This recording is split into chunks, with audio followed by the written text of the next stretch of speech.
Hello everybody, and welcome to a video where we're going to talk about ARK. Now, this is a game that I saw the trailer to like less than a month ago, and I got super excited about it. I was like, oh my gosh, this game looks incredible. And then it was suddenly in early access all of a sudden, like out of nowhere, and you're like, wow, where did this game even come from? Like no hype, at all. It just appeared out of nowhere, it seems, and we're going to talk about that and why it's in early access and its current state of the game and how I'm enjoying it. Now, if you don't know what ARK is, ARK Survival Evolved, I think is what the full, name of it. I just know it as ARK, right? It's just way easier to say. It's a survival game. It's like Rust or even like DayZ and stuff like that. It's, you go into the world. It even has like Minecraft elements to it. You go into the world. You have to survive the environment, the world, except the twist is that you're on an island with dinosaurs and other murderous people. Plus, there's like weird, crazy stuff going on that we don't quite know about. We'll get into what people believe the story is and what they've picked up on this thus far. But the general concept is that it's a survival game. You're surviving on an island. It's a multiplayer game, so when you play on servers, although they do have a single-player mode that they added for early access. Although it's pretty much the exact same thing, just without other people. So you get onto this island, you start off, you wake up with nothing, and you have to go get stuff, right? So you have to collect wood and stone and create basic tools, and then you have to create basic weapons in order to defend yourself from dinosaurs.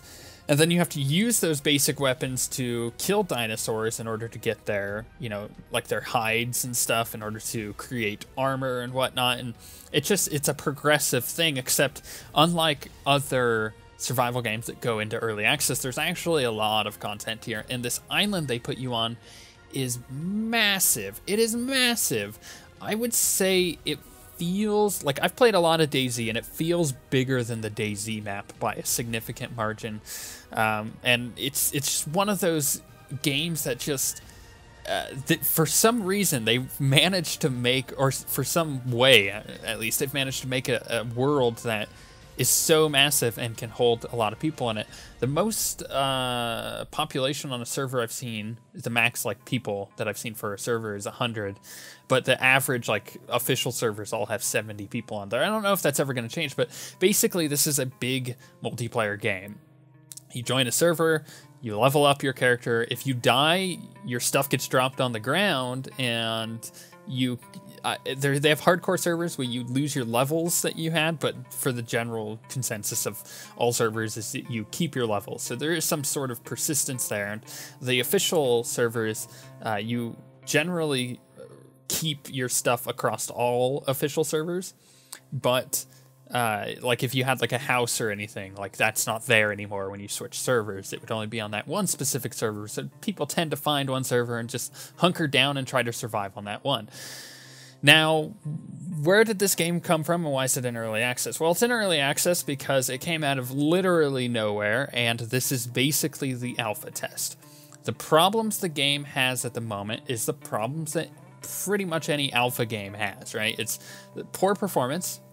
I get a lot of hitching. You'll see that in the background. I haven't seen many other people with the hitching problem as much as I have it, so I have a feeling it's something that I have set up that I need to change, or something that is very specific with my very specific computer setup that's causing all the hitching. There's minor bits of lag that I've seen, but generally speaking, just the performance across the board is very poor. It's running Unreal Engine 4. I know for a fact that Unreal Engine 4 can run really, really, really well on my computer. Unreal Tournament, the newest one, which you could download for completely free. In fact, you could download the Unreal Engine completely free and start screwing around with it, which is a lot of fun.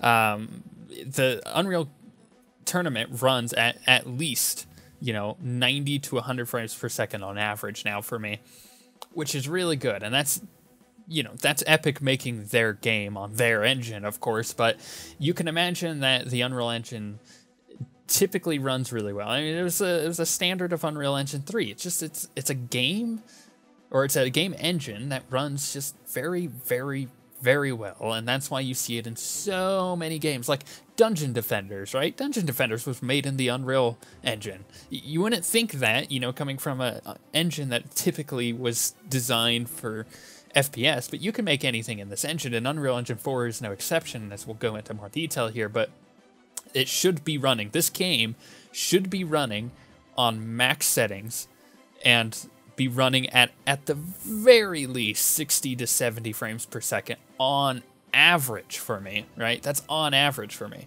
But because it is in its alpha state, its early access state, it doesn't run that well at all. In fact, the developers have admitted completely, and they're very open about this. In fact, I'm really surprised by these developers. They've done a really good job of just being very vocal about stuff going on. They've said explicitly that they have focused on content over performance at the moment.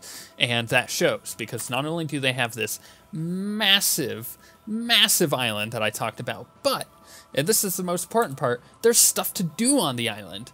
You know, you have all these dinosaurs that are, you know, there as enemies and whatnot, but you can tame them, you can build bases, you can go into these crazy cave systems that they have and get super high level gear. What do I mean by super high level gear? Because you're, you know, in the background you're seeing some primitive stuff like spears and slingshots and bows and stuff. No, I mean like C4 and rifles and stuff. Like, they have that in the game that not only you can find, but you can also craft when you get high enough level. So, you know, there's a lot of content there, and I've put a lot of time into this game, and I haven't even, you know, gotten close to that kind of end game stuff yet. Not to mention the fact that there are tribes in the game, which are kind of like guilds or clans, whatever you want to call them, and all of your stuff is kind of shared between tribe mates. So if you know, say you find a Triceratops and you tame it, and it becomes your little pet, and then you put a saddle on it, and now that Triceratops is also your mount. You know, that can be ridden by other tribe mates, and they can make sure it stays safe. They can also keep it fed and stuff, and all of that stuff is really cool that that's even in the game as, you know, a feature, which is the social features of it. But in particular, the stuff that they focused on being content means that the game doesn't run well. So, you know, right off the bat, what I can say is I really enjoy the game. I think it's a lot of fun. This game has a lot going for it. The base game, and this is the most important part, the most important part of any game is that the base game needs to be fun, and this is the case with ARK. It is a lot of fun. It's way more fun when you have more people playing. Like when you have friends playing with you, it just amplifies it, right? Like a good example of this is Minecraft. Minecraft is fun for the first couple hours by yourself, but the second you start playing with a friend, Minecraft becomes exponentially better. And this is no exception for ARK, right? It's got the same kind of formula going for it, so you would expect it to be more fun with friends. But the performance is poor. So if you're into this kind of genre, the survival genre, then I would say, you know, if you didn't watch the rest of the video, I wouldn't care. All I would say is if you want to pick up the game, make sure you're willing to deal with the performance issues. But the best part of that news that the game runs poorly is the fact that the developers have been updating so frequently, and that's down to the Unreal Engine, which we'll get there in a second, but literally, I'm not even joking, they've updated some days, it felt like almost every hour. Like, I would log out of the game for a second, either to, you know, see what was happening in the outside world, like go get food and stuff like that, and then come back, sit down, and get back into the game. And then all of a sudden, I realized, oh, there was a patch, but I just logged out 20 minutes ago, and I didn't play that long. There's already a patch, and then, you know, my game would crash, and I'd be like, oh, well, crap, well, let's get back into the game. And then all of a sudden, a patch, and I'm like, what? How do you guys patch this fast? It's crazy. So the thing that everybody should take as, you know, with a grain of salt, basically, is the fact that they've said that they are going to focus on performance in the near future, and that will rapidly improve when they start doing that, especially because they will most certainly be updating very, very quickly when that happens. But for the time being, the game runs poorly, and that's just something that we have to accept. So let's take that, and now we can move on from that. let's talk about the key features of the game now. So I've mentioned the fact that you can tame dinosaurs, which is really cool. Not only can you tame dinosaurs, but you level them up. It's kind of like Pokemon in a sense. You like level them up and you get them better and you increase their stats, and you can give them gear such as like the saddles, right? Which is really rad because then you can ride them and use them as mounts. You could use a Utah raptor as a mount. You could jump on a back of a raptor and mount it, and that sounded a lot worse than it needed to, but it's rad. It's really, really, really rad. You can also do the same thing with like the Brontosaurus and T-Rex and stuff like that, and it's super cool. They did a really good job on that sense of doing all of the crazy taming and whatnot. But with the bases, now this is where it gets interesting, because you can build like your own little building, your own little house, and you can make it multiple floors and stories and everything. And in fact, that in that sense, it's a lot like the Rust building system, if you ever played Rust, so that it'd be instantly familiar to how that works. But for the most part, you could build like massive bases and stuff on servers, so you can actually house your dinosaurs in giant pens, or you can even, to some degree, invite people in and just like create an even bigger tribe and just have like this massive like outpost in the middle of the jungle, which is really cool. The other options, is to make a giant death pit where you lure strangers in and you kill them. That's a good time to mention that they have both PvP and PvE servers. We're currently playing on a PvE server because I wanted to kind of get pretty far through the game without dying a ton, so I can actually give you guys my opinion on it. But it's cool that that they have an option there, because I know some people really don't like games like DayZ because they get killed by random people, and I totally understand the frustration that comes along with that. But there's like some of the main features. You got like your base building, your social aspects, your dinosaur training. But the one feature that I find incredibly interesting is the end game, right? They have an end game already, and they just released it into early access with a game that just popped up out of nowhere. They have these giant spires, which you'll see kind of floating around. They're like citadels. There's 3 or 4 of them on the continent. I'm pretty sure there's only 3. But if you go there, you can actually summon giant bosses. Like one of them is a brood mother, which is this really creepy freaking big spider. And if you kill that, it drops a ton of loot and whatnot, which is really cool. And that stuff's all going to be expanded, and they haven't even added, the main system for their end game stuff. They have the bosses in there, but there's a progression system that comes along with that. So it's really cool that a game like this, which is ambitious from the start, let's be completely frank here, it is incredibly ambitious, but they've managed to get the content in there off the bat. And I start to understand at this point like why they decided to do that, because as a person coming into early access, I'm going, wow, there's a lot to do here. I'm not super bored of the game yet, and I've put far too much time into it. We're talking like, I'm going to be really honest, we're talking about like 50 hours here. It's really sad, but it's a lot of fun. And that is, by the way, with me jumping a couple servers, so like going from a PvP to a PvE server and back and forth and stuff like that. So not all of that time is devoted onto one character. So I think I would be a lot further along and actually have crazy weapons if that was the case. But I did want to mention, that for the most part, I've put a lot of time into this, so I'm feeling at this point, with a person with this much time into it, that I still haven't scratched the surface on the end game, or the crazy stuff that I get to do at the end of the game, when we get to, killing bosses and whatnot, and that's a really, really good sign. So how is it that they've managed to create a game so quickly out of nowhere with so much content in such a small amount of time?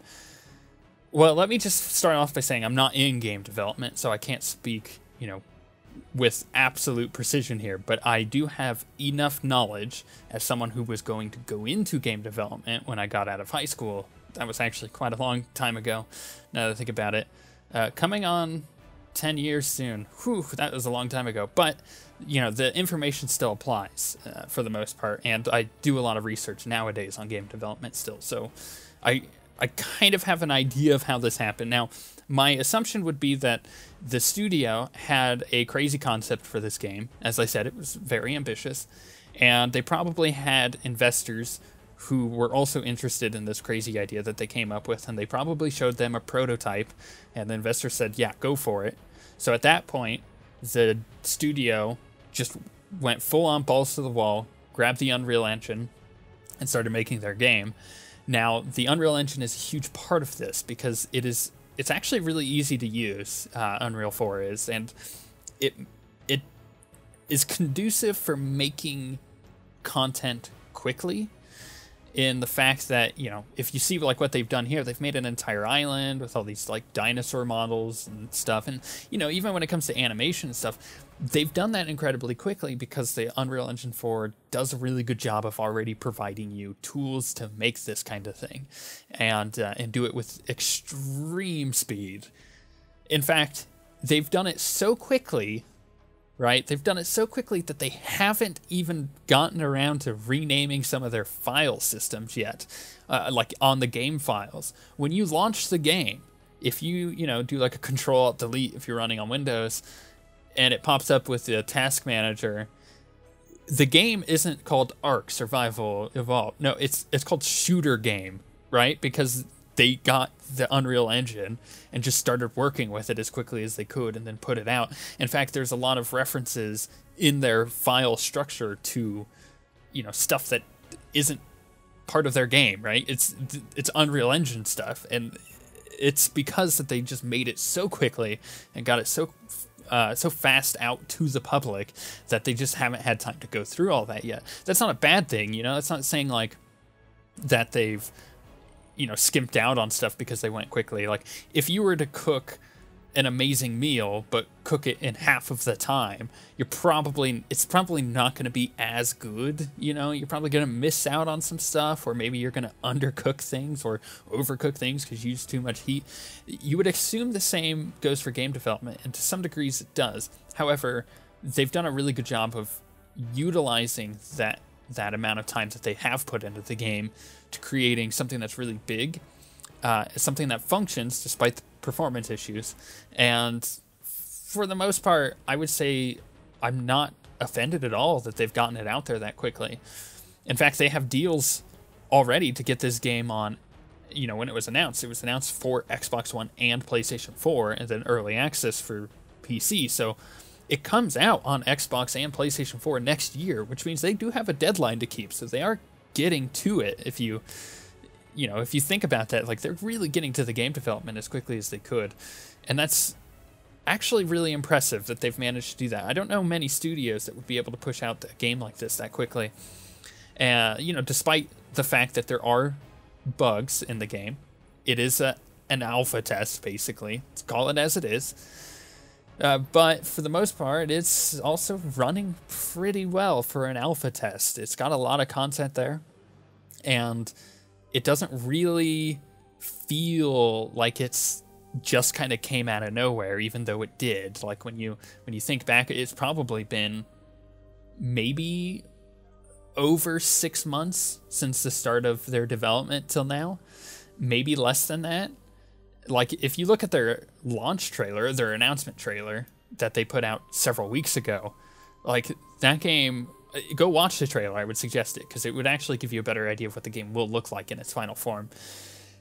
But, you think back to that and you're like, wow, that game looks really cool. We'll probably see that in like a year or two, and then all of a sudden it just pops up out of nowhere. They did a good job of just getting the game. I know I'm kind of rambling here, but they did a good job of getting the game out there as quickly as they could, and a lot of that is down to that Unreal Engine 4, and that is something that the average user won't get, but I feel like it is super important to know as a player of the game, because the more that you realize that they kind of just pulled this game out of their butts and just put it together super quick, the more you realize, like, oh, the performance is bad now, but in a couple weeks it'll probably be great. Oh, I ran into a couple bugs the other day, but wow, they patched yesterday and all of those bugs are gone now. Stuff like that. Or they patched, a few days ago, they added a few bugs on accident, and now there's like a random crash that happened. Oh, they just patched and it's gone now. Like, the development time of this game is going to turn over so quickly that I feel like it's worth picking up if you haven't already. Now, why am I talking about all this? You know, this isn't a game that anybody on our channel specifically, you know, was super hyped for in the way that, you know, you guys were asking me to do this game, because you weren't. But the reason I'm covering this is because I feel like with Unreal Engine 4 in particular, and not to mention other games coming out, you know, in the next few years, this is going to become more of a thing. And I think that the general gaming or gamer population is going to have to become more informed on how this stuff works in order to be better consumers and buy the stuff that they actually want. Because you got to remember, this is early access. If you're not into the concept of this game, you're probably not really ever going to like this game. If the sound of being on an island with dinosaurs sounds really exciting, then you probably have already picked it up, or you're really considering it, in which case I would say wait a couple weeks and then grab it, because it'll be totally worth it. But the final thing I wanted to mention about the game, and my thoughts on it, is the story that people have kind of figured out, or not necessarily figured out, but just tried to piece together, because there hasn't really been a story that they've put out on the game yet.